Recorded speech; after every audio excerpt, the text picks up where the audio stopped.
Hi, I am Short. In this video, I will explain to you how to transfer your 2-button Citroen or Peugeot casing to a new casing. What do you need for this? Of course, the old key and the new casing. You need a flat screwdriver and a Phillips screwdriver. Well, let's get started. For this, we will set the new key casing aside and turn the original one around.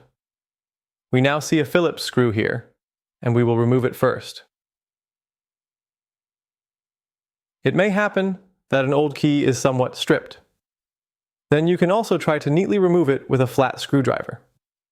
When we now turn the key half a turn, we also see a notch on the side. Here we can then place the flat screwdriver between to separate the two halves. Well, no longer need the top part, so I'll put it aside for now. And here are now 3 important aspects. First, we have the prim plate. We have the key blade, and not to forget, we also have a transponder here. I will now remove this first. We do it as follows. I carefully place the flat screwdriver under this carbon block and try to pry it up slightly. I try to prevent it from getting lost, because without the transponder, the car cannot start. Finally, we also want to transfer the key blade from the old casing to the new one.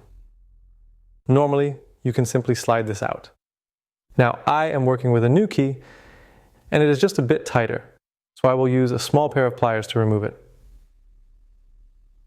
You now have the key blade, the transponder, and the primary plate. We will now transfer these to the new housing. We do this as follows. We start with the transponder.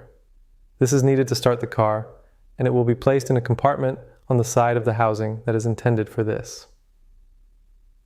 Next, we take the key blade, and in the notch that is made for this, we place it.